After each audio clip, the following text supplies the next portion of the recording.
नमस्कार। आज हम रामायण की एक बेहद महत्वपूर्ण और काफी प्रेरणादायक घटना की गहराई से पड़ताल कर रहे हैं।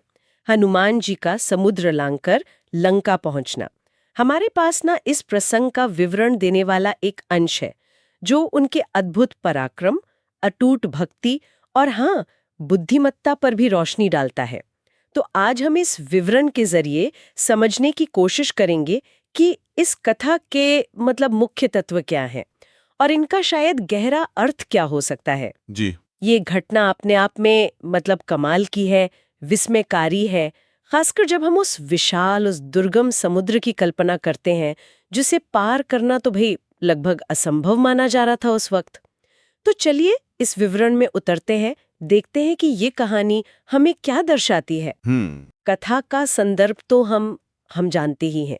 माता सीता का अपहरण हो चुका है और भगवान राम की वानर सेना, जिसमें अंगद, नल, नील जैसे बड़े बड़े महारथी भी शामिल थे, वो सब खोजते खोजते दक्षिण तट पर पहुंच चुके हैं।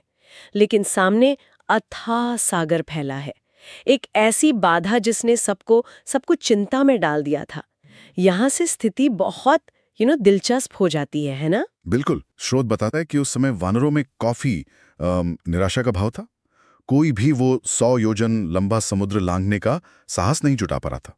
सब सोच में थे। यहीं पर हाँ, जाम्बवन जी, जो अपने अनुभव और ज्ञान के लिए जाने जाते थे, वो आगे आते हैं।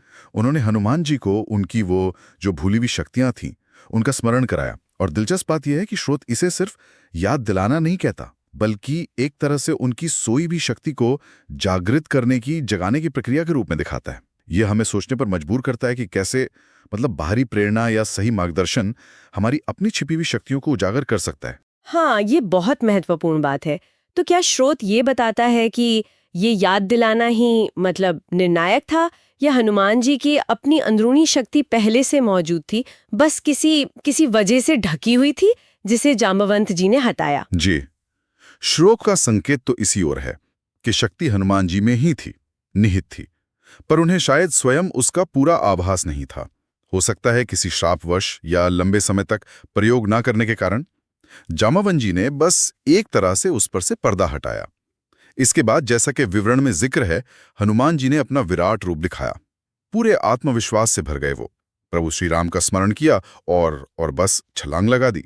स्रोत उस समुद्र को केवल विशाल नहीं कहता, बल्कि उसकी अलंघनीय, जिसे लांघा ना जा सके, उस प्रकृति पर भी जोर देता है, जिसे हनुमान जी ने एक ही प्रयास में पार कर लिया। कमाल है। और लंका पहुंचना ही काफी नहीं था, वहां उन्हें माता सीता को खोजना था, वो भी शत्रु के गढ़ में, बिल्कुल अंदर। यहाँ उनकी भूमिका सिर्फ एक शक्तिशाली दूत की नहीं रह जाती फिर। सही कहा आपने, बिल्कुल। स्रोत इस बात पर खास बल देता है कि लंका में हनुमान जी ने केवल अपने बल का नहीं, बल्कि अपनी सूझबूझ और विवेक का, बुद्धि का असाधारण परिचय दिया। उन्होंने छोटा रूप धरा, गुप्त रूप से पूरी लंका का निरीक्षण किया, विभीषण से भी मिले और अंततः अशोक वाटिका में अत्यंत दुखी, शोक में डूबी हुई माता सीता को खोज निकाला। ये दिखाता है कि लक्ष्य प्राप्ति के लिए शक्ति के साथ बुद्धि और रणनीति का संतुलन कितना जरूरी है। स्रोत उनके हर कदम में इस विवेक को, इस समझदारी को उजागर करता है। और फिर वो क्षण आता है जब हनुमान जी माता सीता को भगवान राम की मुद्रिका यानी अंगूठी देते हैं। ये सिर्फ पहचान का चिन्ह तो नहीं रहा होगा, इसका भावनात्मक महत्व तो कहीं ज्यादा गहरा रहा होगा, है ना? निश्चित रूप से बहुत गहरा। स्रोत इस क्षण को बड़े मार्मिक ढंग से प्रस्तुत करता है। वो अंगूठी सिर्फ श्री राम की पहचान नहीं थी, वो निराशा के घोर अंधकार में आशा की एक किरण जैसी थी, एक विश्वास दिलाने का प्रतीक थी कि राम उन्हें भूले नहीं हैं और उन्हें मुक्त कराने जरूर आएंगे। हनुमान जी का आश्वासन देना, जैसा स्रोत बताता है, सीता जी के टूटते हुए धैर्य को, हिम्मत को संबल प्रदान करने जैसा था, सहारा देने जैसा। तो अगर हम इस पूरे वृत्तांत से मिलने वाली सीख या जो केंद्रीय भाव है उनको देखें, जैसा कि हमारे स्रोत में संकेत मिलता है, तो कौन सी मुख्य बातें सामने आती हैं? हाँ, तो स्रोत मुख्य रूप से 3 गुणों को रेखांकित करता है। पहला, आत्मविश्वास, अपनी क्षमताओं को पहचानना और उन पर भरोसा करना। जैसा हनुमान जी ने जाम्बुवन जी के याद दिलाने पर किया। दूसरा, भक्ति और समर्पण, अपने आराध्य यानी प्रभु श्री राम में अटूट विश्वास, जो उनकी शक्ति और प्रेरणा का मुख्य स्रोत था। और तीसरा, धैर्य व साहस और साथ ही विवेक भी, मतलब कठिन परिस्थितियों में हिम्मत न हारना और बुद्धि से काम लेना।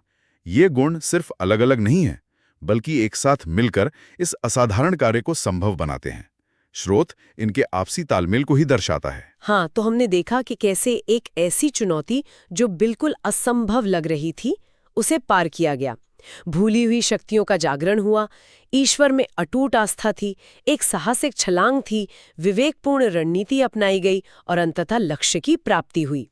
यह कथा हमें याद दिलाती है कि हमारे भीतर भी शायद असीम क्षमताएं हो सकती हैं, जिन्हें पहचानने और सही दिशा देने की जरूरत है।